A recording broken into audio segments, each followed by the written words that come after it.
So they do a good package with the Young Bucks and Private Party. Their packages are good, and there's the sit downs and they're sports like, and I have no problem with the presentation of those.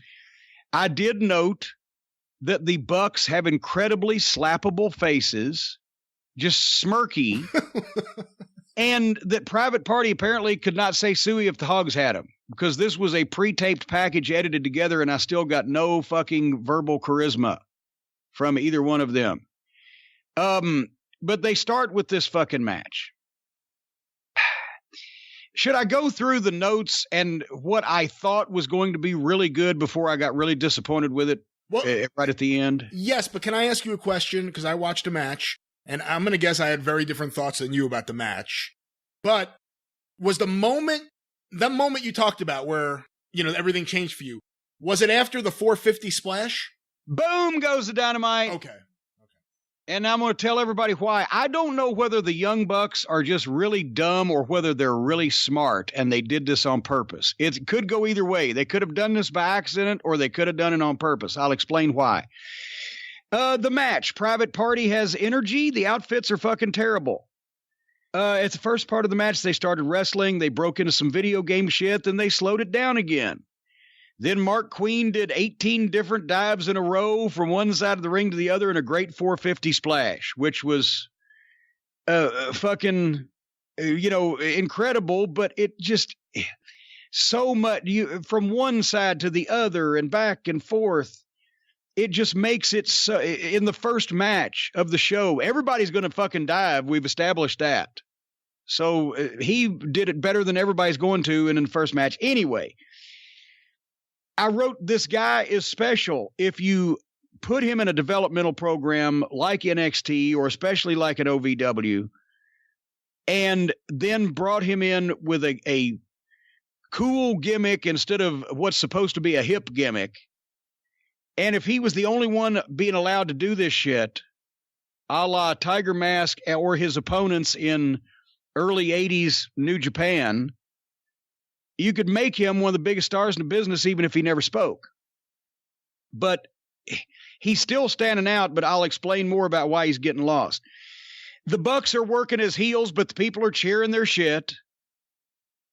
That's another problem we've got, is that people are going to cheer whoever they like, regardless of whether they're heels or baby faces. And then, of course, these balding, flabby, smart-ass midgets are going to try to work like heels, but then do a bunch of cool shit that gets cheered. It's the fucking psychology. They powerbomb Cassidy, a member of Private Party, on the ramp, and then they get a set of heat on Mark Quinn, and they kept him from tagging for a while, and they built it well. They did do that. It was a horrible hot tag because where they set him up, he was right in front of fucking Mark Quinn. There was no way he could have missed it. It wasn't a big surprise tag. They didn't know how to set that up. Didn't put him in the right place. But because they had gotten at least a set of heat for once in a match, you don't see this where you just get a set of heat on the babyface and build for the tag. Even though it was a bad hot tag, it worked. The comeback of Mark, I didn't like because, or the comeback of Cassidy. Did you notice he was stagey selling his back, almost like he was doing the walk down the runway where you got your hands on your hip, right? Or your hand on your hip and you're doing the sachet. He's fucking selling where he got power bombed on his back on the ramp. I understand that. But while he is shooting guys off with one arm and doing fucking all these other moves, it looked stagey and it hurt the comeback. What do you think? It didn't hurt it that much with me. I mean, it looks stagey, but there's stuff that I'm at this point where I just have to accept that shit's going to look stagey. Well, it's like I just have to accept it and try to get past it. But, I'd be shocked and really pleased if it didn't. But it's just, unfortunately, it's the coin of the realm. No. So anyway, here comes Bad Back with a comeback. And then suddenly Matt Jackson, one of the heels allegedly in the match, then traps and double suplexes and Northern Lights and a fucking whatever the fuck, both Private Parties at the same time. So that's a real babyface move to double suplex your opponents. The By Young the way, what Bucks, amazing strength on that young man. well, none of them weighs 200 fucking pounds. Fucking that hell, looked ridiculous to me. I used to suplex Brandon Baxter in Memphis all the fucking time. He was 160 pounds. So then the Young Bucks did all their flips and all their flops and all their stuff, but they're trying to make Isaiah Cassidy tap with the thing he won't tap. But then here, Private Party makes a blind tag to the guy's ass. One partner tagged the other partner's fucking ass when he was up over the Buck's shoulder. I've never seen a tag to an ass before. And the referee had to fucking allow that. And the announcers had to say, well, there was a blind tag. They didn't say to his ass. Tag got my ass. South Park. Thank you very much.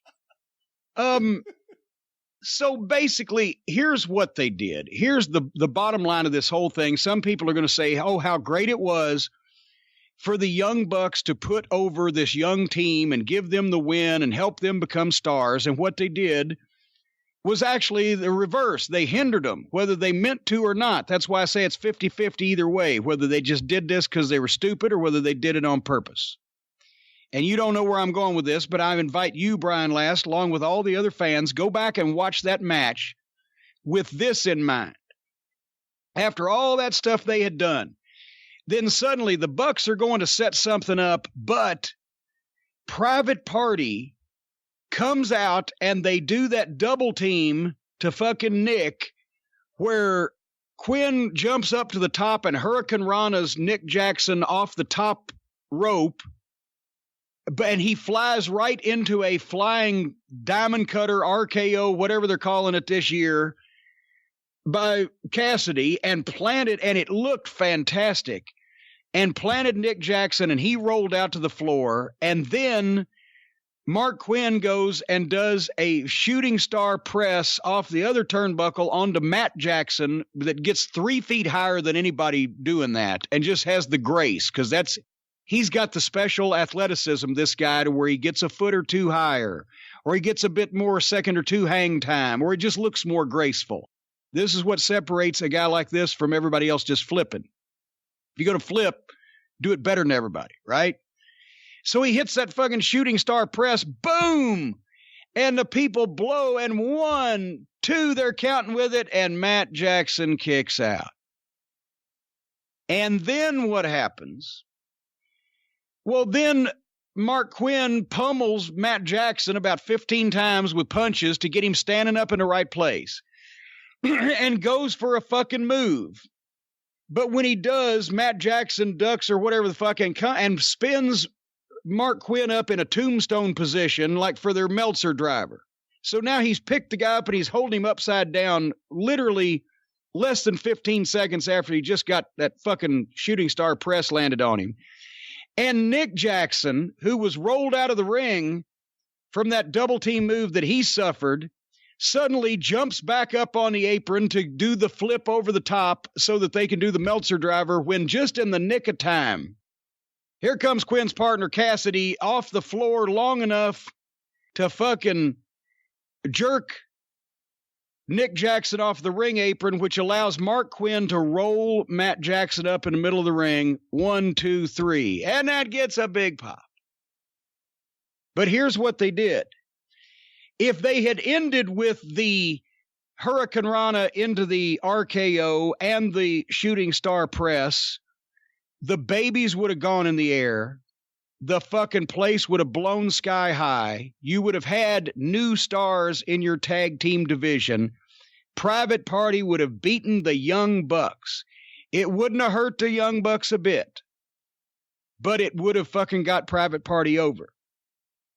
Because instead what they did, and that's why I say I don't know if the Bucks are this stupid or they did this on purpose, it's very Hogan-esque.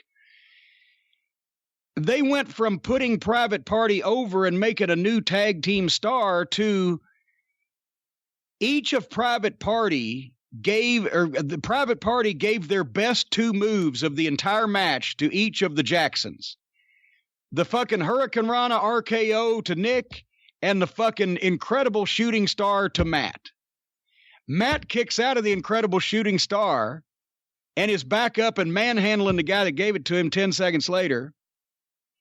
Nick, after rolling out of the ring, after suffering that, is jumping back up on the apron, ready to do a front flip over the top rope less than 20 seconds later. And the way that Private Party wins is by a fluke when the partner of Private Party on the floor gets lucky enough to grab Nick Jackson's foot and jerk him off the apron so that Matt is distracted and Mark Quinn can roll him up.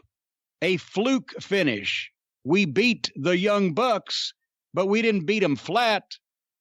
We beat them because we got lucky. That's either very Hogan-esque or just stupid. But when I saw that Private Party was going to win the fucking match by pinfall anyway, and Dipshit kicked out of Dipshit A, I should say, kicked out of the fucking Shooting Star, I couldn't fucking believe it. And then I saw what they had done. I mean, did you take it that way? Yes and no. Like I'm really trying to watch this stuff with an open mind. And I kind of had an epiphany during this match. There's two wrestlings. There's the wrestling I like, which is, basically in-ring storytelling. Work an arm. Make it make sense. Make me care that you're working an arm. Don't just work an arm, I'm going to care, but, make me care. Be Ole Anderson. Whatever. There's that. And then there's whatever you want to call it, the video game pro wrestling guerrilla style. So I had the epiphany during this match. I enjoyed the match. I really enjoyed the match. And I think it was because I stopped giving a shit and I realized dives are like arm drags. And you know what? Dives mean nothing. Moves mean nothing.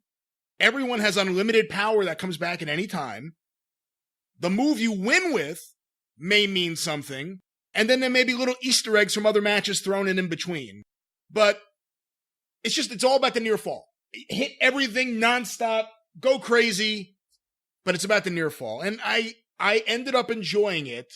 It's not necessarily the kind of wrestling I enjoy the most, but I kind of just, rolled with it, and I enjoyed it, I have to say. I do agree, though. I thought, and again, you say Shooting Star. I haven't watched it a second time. I thought it was the 450 splash. No, he did a 450 beforehand. See, that was, I think, the spot where I saw that, and I go, and the crowd got up on their feet for the near fall. I said, if he had won there, it would have been so quick into the match. Then you really make an impact. Like, oh shit, we're not even going to get a 5-star Young Bucks match. No, they had another chance to get it right, and they blew that one too. Yeah. At the end was the Shooting Star. I could buy it up to the Shooting Star, but it just fuck. And it's not even a goddamn giant behemoth kicking out. It's little fucking pudgy Matt Jackson. Anyway,